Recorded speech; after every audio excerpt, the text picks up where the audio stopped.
What would you do if the very men who stole your future left you for dead in a place no one ever escapes? For Rose Vale, a young woman with nothing left but her father's folded claim papers and a grief as wide as the Arizona sky, this wasn't a question. It was the hard, rocky ground beneath her bruised shoulders.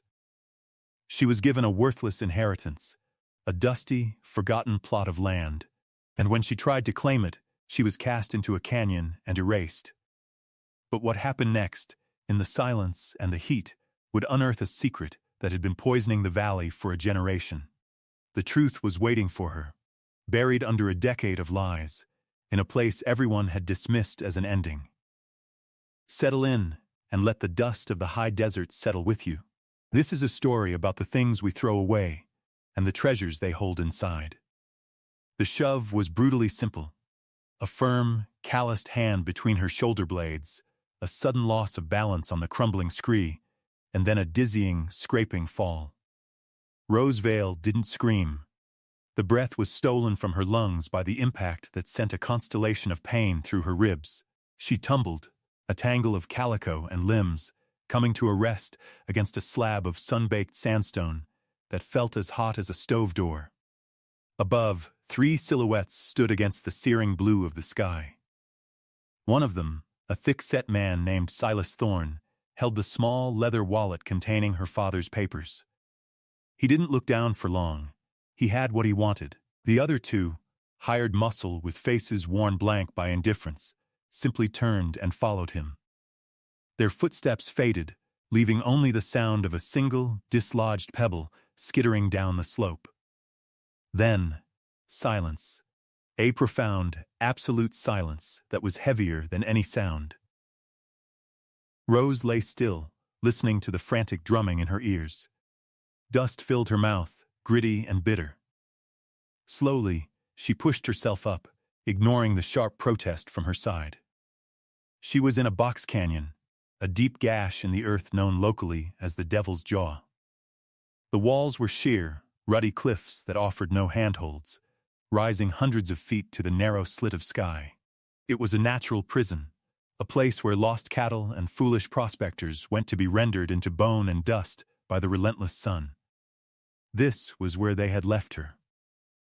Not just robbed, but discarded. An inconvenience to be disposed of. A memory of her father, his face etched with the hopeful exhaustion of a man who'd finally found his place, flashed in her mind. "It ain't much, Rosie," he'd told her, pressing the papers into her hand just a month before the fever took him. "But it's ours. It's a start." Now that start was in the pocket of the man who had just tried to murder her. The injustice of it was a cold, hard knot in her chest, colder even than the fear. She was alone, bruised, half-starved, and without a single drop of water. The sun beat down, a physical weight, and the canyon floor shimmered with heat. It was an ending. They had written her ending for her. But as she scanned the baked, cracked earth, her gaze caught on something impossible. A flicker of darker soil, a line of dampness no wider than her finger, disappearing into a jumble of fallen rock. It was nothing. It was everything. It was a trickle of water. Rose woke to a thirst so complete it felt like a living thing inside her, clawing at her throat. Her lips were cracked, her tongue a dry stone in her mouth. For a moment, she didn't know where she was. Then, the memory returned, sharp and brutal, the fall, the mocking faces, the crushing silence of the canyon. Despair washed over her, heavy and suffocating. She was going to die here. It was as simple as that. Her father's dream, her own small hope for a life rebuilt from ashes, would end as a scatter of bones bleached white under the Arizona sun. She closed her eyes, a single tear carving a clean path through the grime on her cheek. But then, she remembered. The damp soil. The impossible hint of water. She forced her eyes open and pushed herself onto her hands and knees, the sharp rocks digging into her skin. There it was, a thin, dark line seeping from the base of a rock wall. It wasn't a stream, not even a trickle.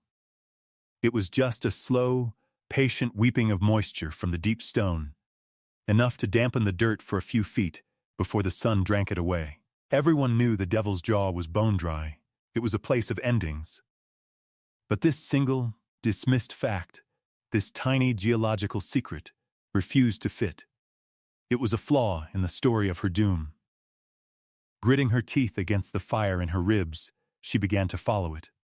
It was the only choice she had.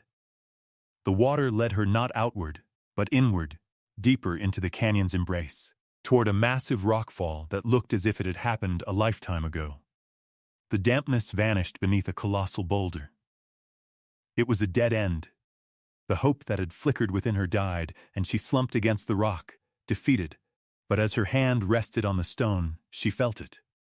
A faint, cool draft. Her gaze followed the feeling, tracing the nearly invisible seams where boulders lay against each other. Behind one low slab, almost completely hidden by scree and shadow, was a gap. A fissure, no wider than her shoulders. The cool air, smelling of stone and deep earth, breathed from within. Driven by the last dregs of her strength, she clawed away the loose rock and squeezed herself through the opening. She emerged not into a cave, but a passage, sloping gently downward into the dark. The trickle of water reappeared here, a silver thread on the stone floor, leading her on. After 50 feet, the passage opened into a chamber, and Rose stopped, her breath catching in her throat. In the faint light filtering from the passage behind her, she saw them. 3 heavy iron-banded chests, a stack of wooden crates, and several canvas-wrapped shapes leaning against the far wall. They were covered in a thick blanket of dust, undisturbed for years, perhaps decades. This was no natural cavern, it was a hideout, a secret place. She had stumbled out of one prison and into another, but this one held a different kind of secret, one that had been waiting in the cool, silent dark for someone to find it. What would you do if you found a secret that could save you, but also destroy a town? Is survival worth the cost of unearthing a generation of lies? Let us know in the comments what choice you would make, and be sure to subscribe for more stories from the Forgotten Frontier. Rosevale didn't know it yet, but the choice had already been made for her, the moment she followed that impossible trickle of water. The memory of the journey to the valley surfaced as she drifted in a feverish sleep, days later, safe in a stranger's bed. She remembered the stagecoach, leaving her in a dusty settlement that was little more than a saloon, a livery, and a general store. Before heading toward the land office in the larger town of Redemption, she'd walked to the edge of a dry creek bed, needing a moment to gather herself. An old prospector was there, sifting tirelessly through the gravel. He'd looked up as she approached, his eyes a startlingly pale blue in a face that was a roadmap of wrinkles. He glanced at her, then at the hard-baked earth around them, and then to the cloudless sky. His voice was like stones grinding together. The driest ground, he'd said, not to her, but to the air itself, remembers the deepest water. He'd bent back to his work, and she had walked on, dismissing the words as the rambling of a sun-touched old man. Now, lying in the quiet cabin, the words echoed with the weight of prophecy. She had found the deep water in the driest ground. Later that day, in her memory, she'd entered the Redemption Saloon, looking for the claims office. The air was thick with smoke and the smell of stale whiskey.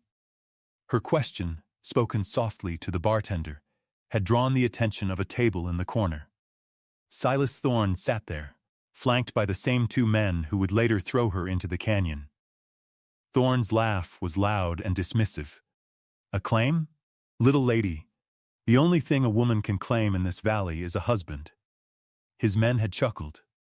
That plot your daddy filed on ain't worth the paper it's written on. Barren rock and lizards.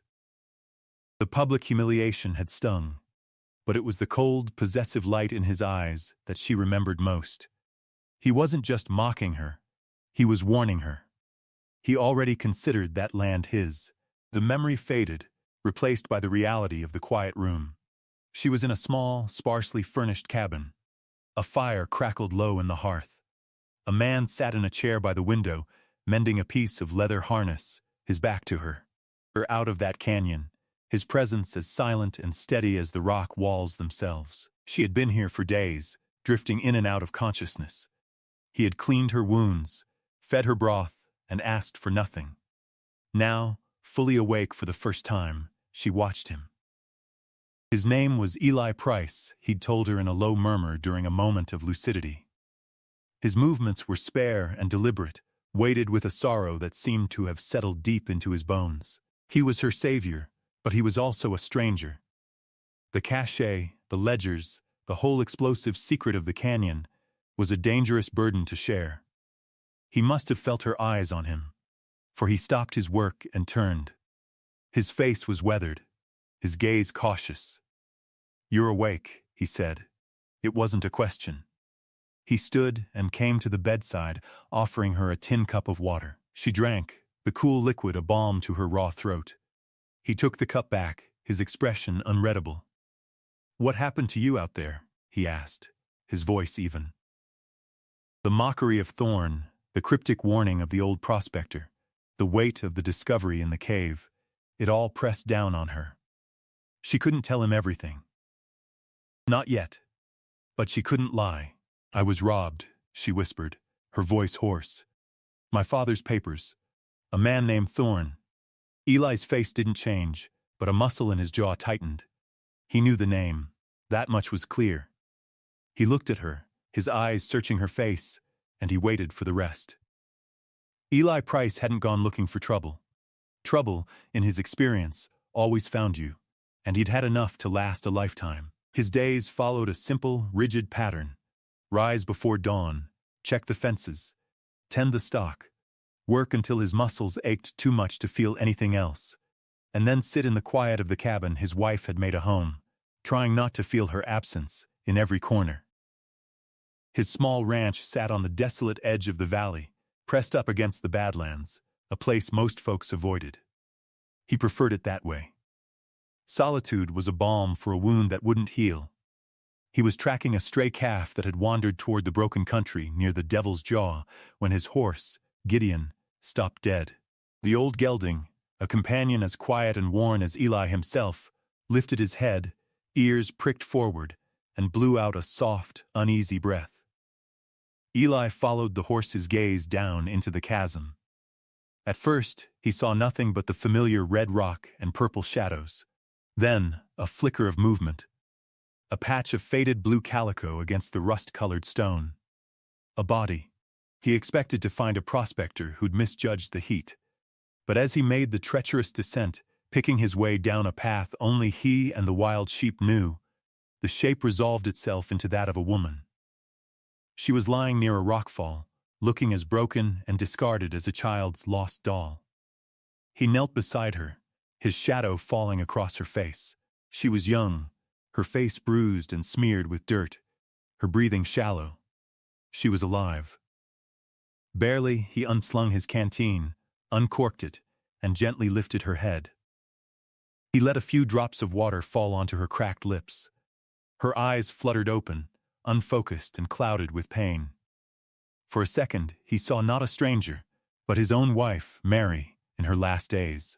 Her body failed by a fever the town doctor had been too slow or too indifferent to treat. The memory was a physical blow. He couldn't save Mary. But he could not leave this woman to die. He poured more water, and she drank, a desperate animal thirst in the movement of her throat. He looked around the canyon, a place of grim legend. No one survived the jaw. Yet here she was, not near the entrance where she'd fallen, but deep within it, by a hidden spring he hadn't known existed. She had fought. She hadn't surrendered. A flicker of respect cut through his weariness. With a sigh that seemed to draw up all the grief and exhaustion of the past year, he stoppered his canteen. He gathered her into his arms. She was lighter than a sack of feed, all sharp angles and fragile bones. The climb back up was grueling. Gideon watched his careful progress, steady as a rock. He settled her onto the saddle, her head lolling against his chest as he mounted behind her and turned the horse for home.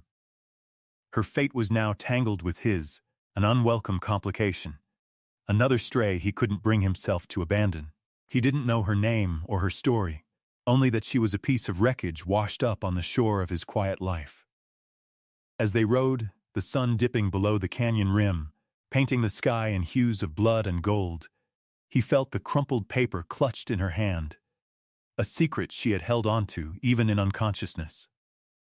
Rose woke slowly, the world coming back to her in fragments, the scent of wood smoke and dried sage, the rough texture of a wool blanket, the low rhythmic sound of a man's breathing in the quiet of the room.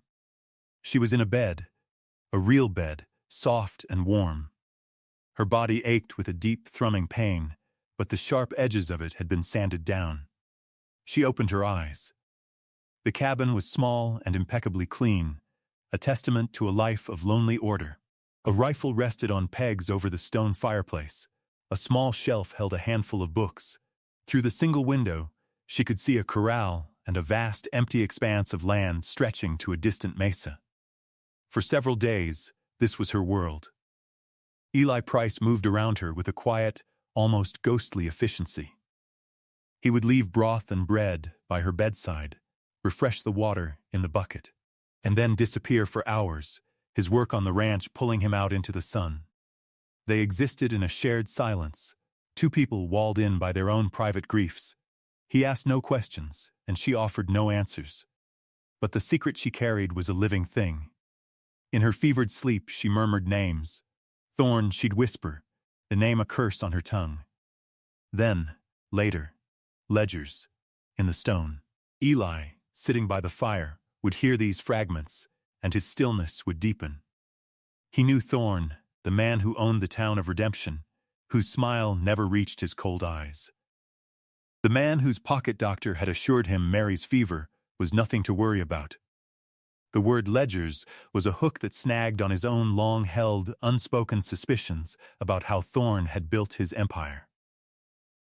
One afternoon, when Rose was stronger, he found her sitting up, staring at the crumpled claim papers she'd insisted on keeping by her side. He saw the name Vale printed on the document.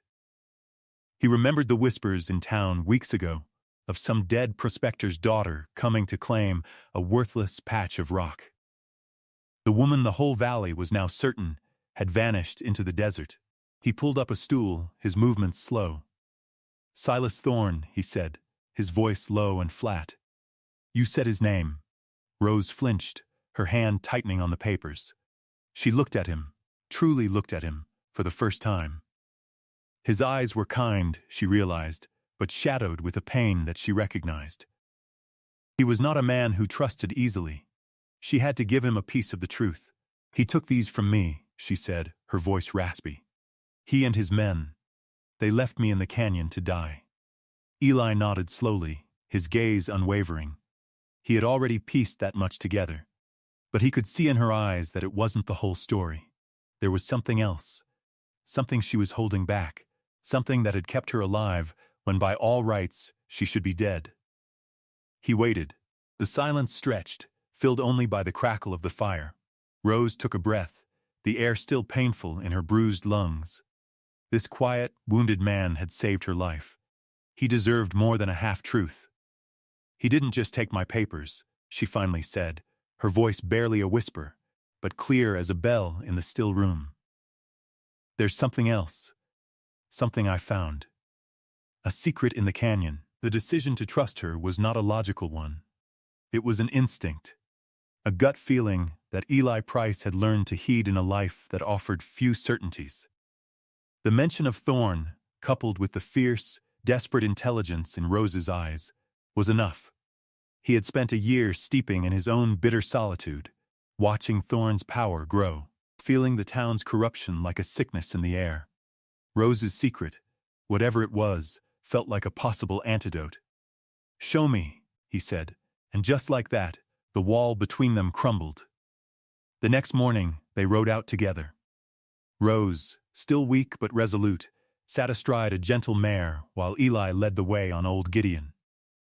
The labor of the journey was a silent communion. They moved through the starkly beautiful landscape, their shared purpose a tangible thing in the air between them. When they reached the Devil's Jaw, Eli tethered the horses in a hidden alcove. He led Rose to the rockfall, his rifle held loosely in his hand, his eyes scanning the canyon rims. She pointed to the fissure. In there, he squeezed through the opening, a strange sense of unreality settling over him. He had known this canyon his whole life as a place of death. To find it held a secret chamber was like discovering a new room in his own house. He lit a lantern, the warm glow pushing back the ancient darkness. Rose followed him in, and her story became real. The chests, the crates, the dust of ages. With a crowbar from his saddlebag, Eli pried open the lid of the first chest. The lantern light caught the dull gleam of gold coins. A fortune. But Rose barely glanced at it. She went to a small tin box tucked away in a corner, its lid sealed with wax. "This," she said. Her voice hushed. "This is what matters." They carried the box to a flat rock and broke the seal. Inside, wrapped in oilcloth, were 2 thick, leather-bound ledgers and a bundle of letters tied with twine. They spread the documents out, the flickering light making the spidery handwriting dance. The investigation began. It was the meticulous accounting of a ghost. The ledgers belonged to the Red Rock Gang, a band of outlaws who had terrorized the territory a decade ago, before vanishing without a trace. Every robbery, every stolen payroll, every rustled herd was detailed with chilling precision. But as they turned the pages, a second, more sinister accounting came to light. Alongside the entries of stolen goods were notes on their dispersal. Names. The names of men in redemption who had acted as fences, who had provided information, who had grown rich and powerful on the back of the gang's crimes. Eli's jaw tightened until it ached. He saw the name of the sheriff, the head of the town council, the doctor, the man who had patted his shoulder and told him Mary would be fine. The labor of it was grueling, piecing together a decade-old conspiracy in a dusty cave. They cross-referenced dates, matching a payroll robbery with the miraculous discovery of funds for a new town hall, a stolen cattle drive with the sudden expansion of a prominent citizen's ranch. The truth was a web of rot, and Silas Thorne was the spider at its center. He had orchestrated it all.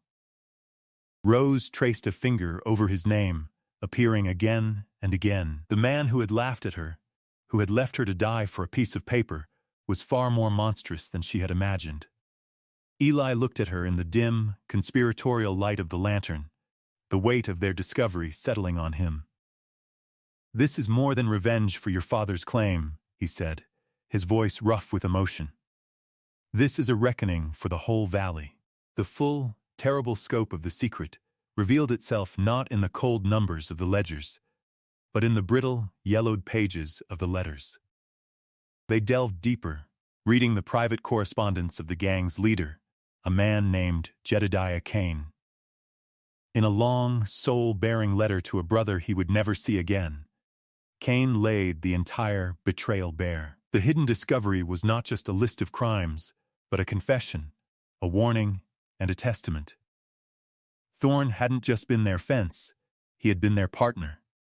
He'd planned their final, most audacious job, the robbery of a government gold shipment. In exchange for the lion's share of the take and Kane's ledgers, the only evidence of his involvement, Thorne had promised the Red Rock Gang full pardons, new identities, and a clean start. It was the dream every outlaw chased. Kane had believed him. He described meeting Thorne on a moonless night, handing over the main ledgers, and receiving the signed pardon papers. But the papers were forgeries. The promise was a lie. The next day, instead of a guide to lead them to safety, a posse arrived. A posse led by Sheriff Miller and Silas Thorne himself, who was hailed as a hero for leading the charge. The gang was slaughtered in a narrow pass, their bodies buried in unmarked graves.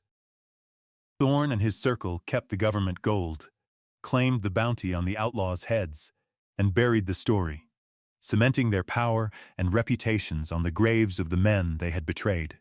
The cash Rose had found was Kane's personal stash, a small portion of the gold he'd never trusted Thorne with. hidden away with his private letters and a duplicate, damning ledger. It was his insurance, his final, posthumous testimony. For Rose, the revelation was a lightning strike. Her father, he hadn't been a lucky prospector. He must have stumbled upon a clue, an old campsite, a dropped coin, a story from another old-timer that led him to suspect the truth about the land near the Devil's Jaw. His claim wasn't for worthless rock. It was for a place that held the key to Thorne's secret history. That was why Thorne had been so desperate, so brutal. It wasn't about land. It was about silence. For Eli, the truth was a personal poison. The doctor who had let Mary die had built his practice with outlaw gold. The sheriff who had offered his condolences had been Thorne's executioner. The entire structure of his world, the town he had once loved, was a monument to a decade-old massacre. Everything was a lie. Rose picked up the final letter, Kane's elegant script blurring before her eyes. It spoke of his hope for a new life, a wife, a small ranch. A life like the one Eli had lost. She looked at Eli, whose face was a mask of cold fury, his knuckles white where he gripped the edge of the rock. The silence in the cave was absolute, filled with the ghosts of murdered men. "He killed them all," Rose whispered, the words falling like stones into the quiet. "He killed them all to become a king on their ashes." The valley had grown uneasy. Rose Vale's disappearance was now a known fact, a grim story told in hushed tones. But the absence of a body was a loose thread, and it made Silas Thorne nervous. He sent his men out, not to search for a survivor, but to confirm a corpse. Cale, his best tracker, a man with the patience of a vulture, was assigned the Badlands. He found the tracks easily. 2 horses, one shod, one not, leading from the deep canyon toward the isolated Price Ranch. And then back again. He knew Price, a broken man who kept to himself. But this was an anomaly, and Cale did not like anomalies. As Rose and Eli carefully packed the ledgers and a sample of the gold into their saddlebags, the sky outside the canyon began to darken. The air grew heavy and still, the oppressive silence before a storm. By the time they were ready to leave the cave, the first fat drops of rain were spattering against the rocks, and a low rumble of thunder echoed off the canyon walls. Within minutes, the sky opened. A classic Arizona monsoon, violent and sudden, turned the canyon floor into a raging river of red-brown water. They were trapped. The roar of the flash flood was deafening. Just as the storm reached its peak, a figure appeared at the mouth of the passage, silhouetted by a flash of lightning. It was Cale. Water streamed from the brim of his hat. His eyes, cold and assessing, took in the scene in an instant. The open chests, the saddlebags, Eli's rifle, and Rose. He saw Rose, and he smiled, a thin, cruel slash in his gaunt face. "Boss was right to be worried," he drawled, his hand moving toward the pistol at his hip. "Figured we'd find you in a hole somewhere." The standoff was short and brutal. There was no room for a clean fight. As Cale drew his gun, Eli lunged, not at the man, but at the lantern, plunging the cave into absolute darkness, broken only by strobing lightning. The shot went wide, the muzzle flash momentarily illuminating Cale's snarling face. It became a desperate, clumsy brawl in the dark. Eli, using his raw rancher's strength, grappled with Cale, the 2 men crashing against the rock walls. Rose, her heart pounding, grabbed the heaviest thing she could find, a small, solid ingot of gold, and swung it blindly in the direction of the fight. It connected with a sickening thud. Cale grunted and fell, his pistol clattering to the floor. The crisis had come and passed in a blur of violence. They had crossed a line. There was no going back now. They had fought for the secret, and now it owned them completely. They bound Cale with leather straps, his unconsciousness a temporary reprieve. As the storm slowly grumbled its way east, the floodwaters receded, leaving the canyon glistening and washed clean. In the gray light of dawn, Eli and Rose stood at the entrance to the cave, looking out at the transformed world. The air was cool and clean. Behind them, their prisoner was beginning to stir. They had the ledgers, the gold, and now, a living witness. The choice had been made for them.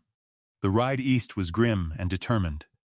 They bypassed redemption completely, skirting the town under the cover of the pre-dawn light. Cale, bound and gagged, was slung over the mare, his hateful glare promising retribution.